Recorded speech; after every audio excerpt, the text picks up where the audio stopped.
This is part 61 of ASP.NET MVC tutorial. In this video, we'll discuss named sections in layout files. Please watch parts 59 and 60 before proceeding. We'll be working with the same example that we started in part 59. Let's understand named sections with an example. But before we do that, we have to undo some of the changes that we have done in the previous session. Now notice that at the moment this index view uses different layout file. That's because of the changes that we have done in the previous session. So let's undo them. So within the index view, we have specified this layout property, and notice that we have told it to use a different layout file, which is this one. Let's get rid of this property so that this view will use this layout file. So let's save it. Let's refresh this. Now it should use the other layout file. And similarly, when we navigate to the create view, it's again using the different layout file, and that's because within the home controller, within this create action method, we have specified to use different layout file, and we don't want that to happen now. So let's get rid of that code from there. Let's build the solution and let's refresh this view. So it should use the other layout file that we have. And now when we navigate to details view, notice that it's actually using a partial view. We want that to now use the details, the non-partial details view that we have here. Okay, so look at the details method. At the moment it's returning a partial view result, and the return type is partial view result, and it's returning a partial view. But instead we want this action method to return action result and to return a view. And then we don't want to return a partial view, so let's get rid of that, and then let's rename this to details. Alright, with all these changes, let's build the solution and let's refresh this view. So now it should use the non-partial view, and that non-partial view should use the other layout file that we have. Okay, now notice that when we navigate to index, we see that employee list link there. Similarly, if I navigate to edit view, again I see the same link.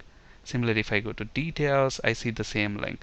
So this is the navigation menu that we have in our layout file.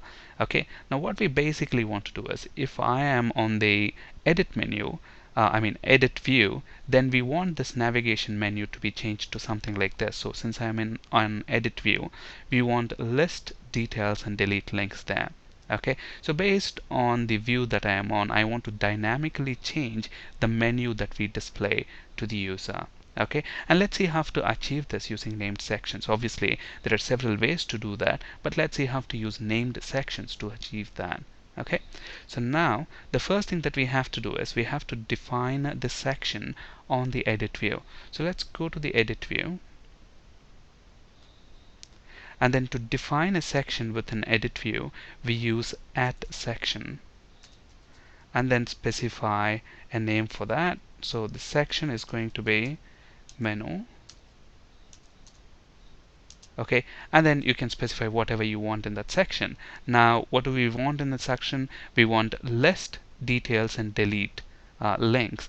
So just to speed things up, I have the code to generate those links. Okay, so let's copy that and paste it right there. So if you look at this, that's straightforward code. So all I have here is 3 action links. So the first action link, this is the name of the link, and it's going to invoke the index action. Index action method doesn't require any parameters, so we don't have to pass them. But then when I am on the details view or the delete view, so that's the text, and that's the action method which is going to be invoked. But if you have to display an employee details, then obviously you'll have to specify the ID of the employee. And where are we going to get the ID of the employee? Notice the model for this view, it's an employee object. So we are going to get the ID from that model object. Okay, so using model.id.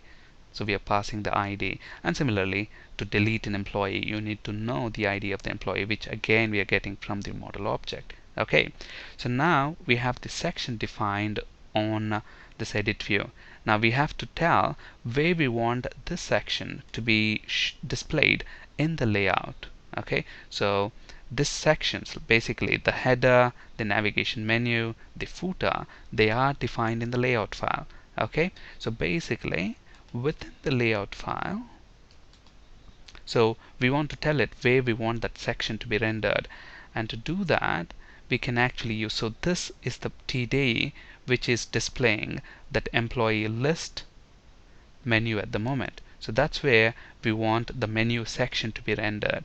So what I'm going to do here is, instead of that, I'm going to say at render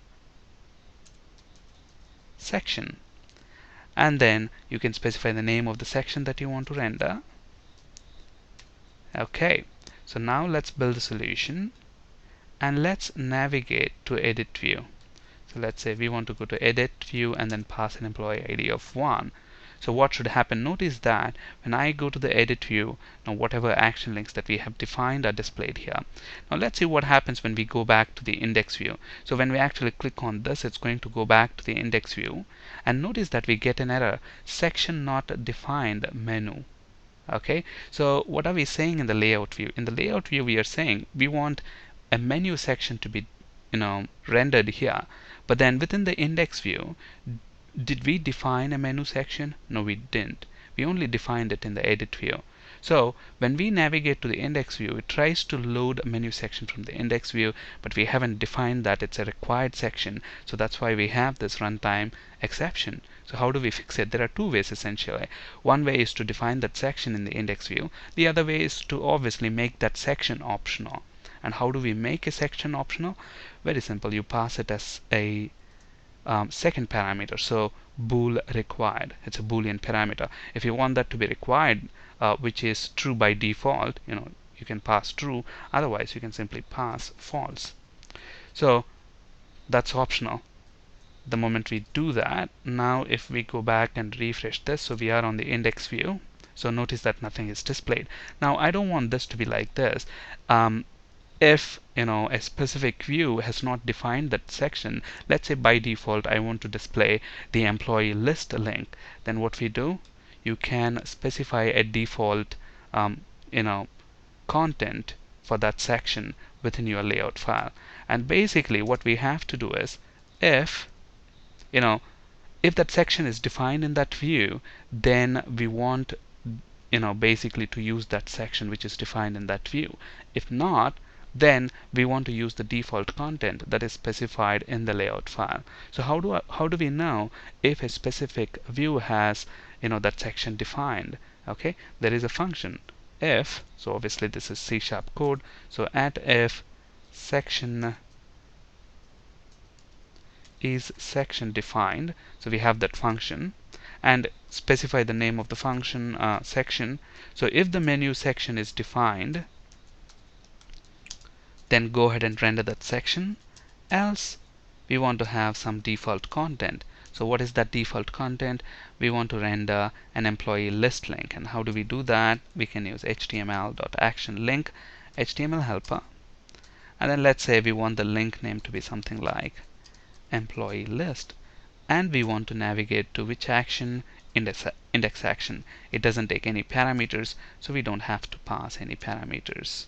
Okay, so let's build the solution and let's refresh this.